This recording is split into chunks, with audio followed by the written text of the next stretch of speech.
Let's start the topic on MSc 4th semester paper number 5th programming in C and the topic is array of structure। कल के last video में मैं structure को define की थी कि structure जो है एक यूज़र डिफाइंड डेटा टाइप होता है जो डिफरेंट टाइप्स के वेरिएबल्स को एक साथ कंबाइन करने की फैसिलिटी प्रोवाइड करता है। A structure is a collection of variables under a single name. तो स्ट्रक्चर जो है यूज़र डिफाइंड डेटा टाइप है, वो डिफरेंट टाइप्स के वेरिएबल को एक साथ कंबाइन करने की फैसिलिटी प्रोवाइड करता है। तो अब देखते हैं एरे ऑफ स्ट्रक्चर।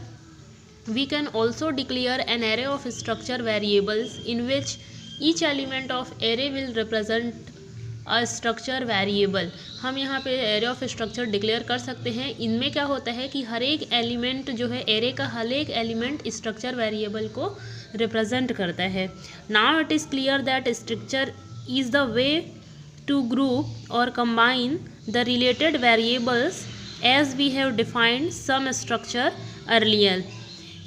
अब यदि जो स्टूडेंट्स होते हैं, क्लास ऑफ स्टूडेंट होते हैं, उनके द्वारा जो मार्क्स ऑब्टेन किया जाता है उसको एनालाइज करना जब ज़रूरी हो तो इसके लिए हम स्ट्रक्चर वेरिएबल को डिक्लेयर करते, स्टूडेंट का क्लास ऑफ स्टूडेंट के स्ट्रक्चर वेरिएबल को डिक्लेयर करते हैं। तो इस केस में हम इस टाइप के स्ट्रक्चर वेरिएबल को क्रिएट करने के लिए, क्लास ऑफ स्टूडेंट के स्ट्रक्चर को क्रिएट करने के लिए हम क्या करते हैं, एरे ऑफ स्ट्रक्चर को डिक्लेयर करते हैं।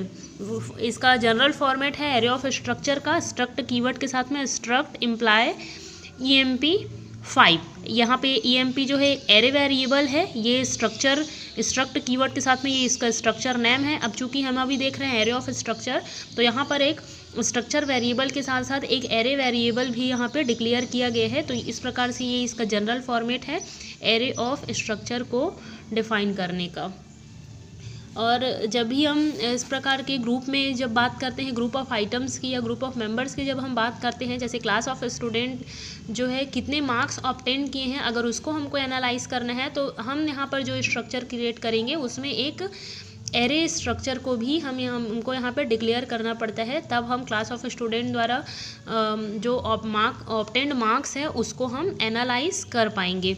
एक प्रोग्राम के थ्रू समझते हैं इसको।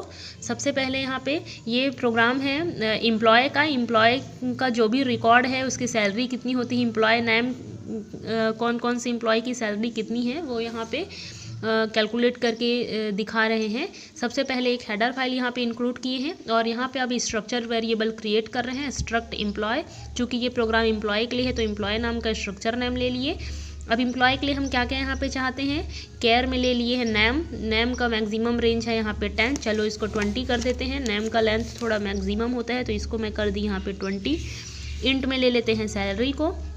अब यहाँ पे करली ब्रैकेट ऑफ करके सेमीकोलन अप्लाई लगा देते हैं। तो यहाँ पे हमारा जो स्ट्रक्चर है वो क्रिएट हो गया है। अब आगे देखते हैं, अब हम डिफाइन करेंगे एरे ऑफ स्ट्रक्चर वेरिएबल को। तो स्ट्रक्ट एम्प्लॉय EMP5।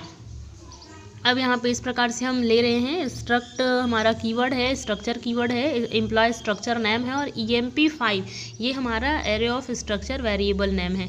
अब दो इंटीजर टाइप के वेरिएबल ले लिए हैं I और J। अब यहाँ पे अप्लाई कर रहे हैं void ask फंक्शन और एक लूप अप्लाई कर रहे हैं I पर, और फॉर लूप चला रहे हैं I पर। For I equals to 0, I is less than 3, I++। अब मैसेज प्रिंट करते हैं, print f enter employ record I+1। Employ record को यहाँ पे हम इंटर करते हैं। तो सबसे पहले हम एम्प्लॉय का नाम को इनपुट ले लेते हैं, देन एम्प्लॉय की जो एम्प्लॉय है उसकी सैलरी को यहाँ पे हम इनपुट ले लेते हैं। दोनों एम्प्लॉय नेम और एम्प्लॉय सैलरी को इनपुट लेने के बाद हम क्या करेंगे, अब यहाँ पे हम रिज़ल्ट को, जो भी उसका नाम है और उसकी सैलरी, उसको हम आउटपुट स्क्रीन पर डिस्प्ले करना चाहते हैं। तो फिर से यहाँ पे एक मैसेज प्रिंट कराएंगे, डिस्प्लेइंग एम्प्लॉय रिकॉर्ड, और फिर उसके लिए एक लूप अप्लाई करेंगे। यहाँ पे फॉर लूप लिया गया है, फिर से for J equals to 0, J is less than 3, J++। Result को डिस्प्ले करने के लिए लूप चलाया गया है। अब हम यहाँ पे इनपुट क्या क्या ले रहे हैं, एम्प्लॉय नेम और एम्प्लॉय की सैलरी। तो दोनों चीज़ों को यहाँ पर हम प्रिंट करा देते हैं प्रिंट एफ फंक्शन के थ्रू, करली ब्रैकेट क्लोज करके। फिर यहाँ पे हम मेन फंक्शन को ओपन कर लेते हैं और मेन फंक्शन में जो हमारा फंक्शन था जिसको हम ऊपर डिक्लेयर कर चुके हैं उसको यहाँ पर कॉल कर देते हैं। जिस फंक्शन का डेफिनेशन ऊपर लिख चुके हैं उसको यहाँ पर हम कॉल कर देते हैं आस्क फंक्शन के थ्रू, करली ब्रैकेट ऑफ कर देते हैं। तो ये जो प्रोग्राम है जब हम इसको रन करेंगे तो हमको क्या मिलेगा, सबसे पहले तो यहाँ पर एक एरे वेरिएबल डिक्लेयर किया गया है और उसके बाद फिर एरे वेरिएबल डिक्लेयर किया गया है, फिर हम एम्प्लॉय का नाम को और सैलरी को इनपुट लेकर उस पर फिर क्या कर रहे हैं, आउटपुट ले रहे हैं। तो इस प्रकार से डिफाइन होता है एरे ऑफ स्ट्रक्चर। जब भी हम ग्रुप ऑफ आइटम्स या ग्रुप ऑफ मेंबर्स की बात करते हैं तो केवल सिंगल नेम के लिए, मतलब बहुत सारे वर्क जो है ग्रुप ऑफ मेंबर्स के लिए एक साथ परफॉर्म हो जाए, तो उसके लिए हम यहाँ पे एरे ऑफ स्ट्रक्चर को यूज़ करते हैं।